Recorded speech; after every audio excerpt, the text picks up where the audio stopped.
شیرونه وایم چې صادق صاحب او عزت الرحمن نجس صاحب زموږ علاقې ته راغلی دی، هغه ته هرکلی وایو. رباني صاحب، اختر حسین صاحب، ټولو ملګرو ته شیرونه وایم چې په خوږ غزل خوږه سندره کې رازونه پټ دي. بلا بلا په دې محاذ کې محاذونه پټ دي، او دا شاعران چې د جانان جانان ستاینه کوي په دغه یو لفظ کې بلا بلا لفظونه پټ دي. مننه. او یو دو شیرونه نور چې ژوند دې له خماره یاره وساته او ځان ته خدای د پاره یاره وساته او مستایه شراب خلکو ته مستایه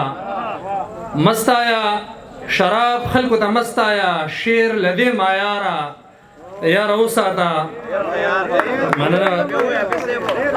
مننه. ژوند دې له خماره یاره وساته او ځان ته خدای د پاره یاره وساته او مستایه شراب خلکو ته مستایه شیر لدې معیاره یاره وساته. او د نصیبونو جنگ دی زم چرته دلدار ګورم. رباني صاحب، د نصیبونو جنگ دی زم چرته دلدار ګورم، او زړه له آرام ګورم، زم چرته قرار ګورم، او زبا د خپل د وفا ډک زړه نظرانه کم ورته ځان له یو یار ګورم خخ کله مزیدار ګورم.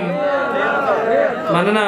زبا د خپل د وفا ډک زړه نظرانه کم ورته ځان له یو یار ګورم خخ کله وفادار ګورم، او چټک پټک د زړه احساس بیانولی شي څوک چټک پټک د زړه احساس بیانولی شي څوک داسې ملګری ګورم داسې یو ریبار ګورم.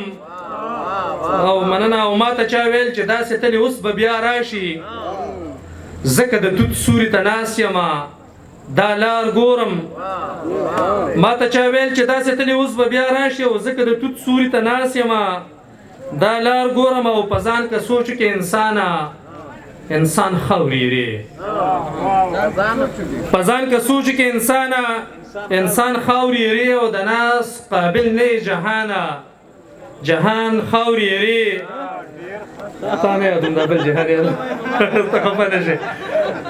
په ځان که سوچ کې انسان خاوري ری او د ناس قابل نه جهان خاوري ری. او پتا بلا خلکو بلا ځواني خاوري کړي پتا بلا خلکو بلا ځواني خاوري کړي خو چا پوره نه کړي ارمان خاوري ری. مننه. پتا بلا خلکو بلا ځواني خاوري کړي خو چا پوره نه کړي ارمان خاوري ری. او کسپیلنې شمه دا ځان درته لوګې کم کسپیلنې شمه صادق صاحب کسپیلنې شمه دا ځان درته لوګې کم خپل به دې نه کړم جانان خاوري ری. او په منصوري چغه که خلک مې پدار خېجوي په منصوري چغه که خلک مې پدار خېجوي خدای کو قبول مې زندان خاوري ری. مننه. او د فراق اور لکه لمبې مې د بدن خېجي لمبه اوسې ګریوان خاوري ری. او ستا محبت د زړه په وینو زه نوید پالمه ستا په یارۍ نیم پیمان خاوري ری. او داود خان ته په دې نایاب جز باندې یو څو شعرونه لیکلي دي دل مې را ترنم نه دی جوړ کړی بیخي تازه دي ملګري ډېر دي نو زه خیر دغه معذرت وکړم ملګري ډېر دي او موږ خاصم په مخه ناسي بس ته یو ځای کې به ووایو. رباني صاحب په دې ځای باندې یو څو شعرونه لیکلي دي چې نایاب جستی او نایاب ستا مټکه پالودا نایاب جستی او نایاب ستا مټکه پالودا داود ما خړلې ستا د غفګه پالودا. او مننه. او په خورین لوخي کې چې مکس شي د غسوسي زونه په خورین لوخي کې چې مکس شي د غسوسي زونه نو یو په دوه باندې سیوا کې ذائقه پالودا. مننه.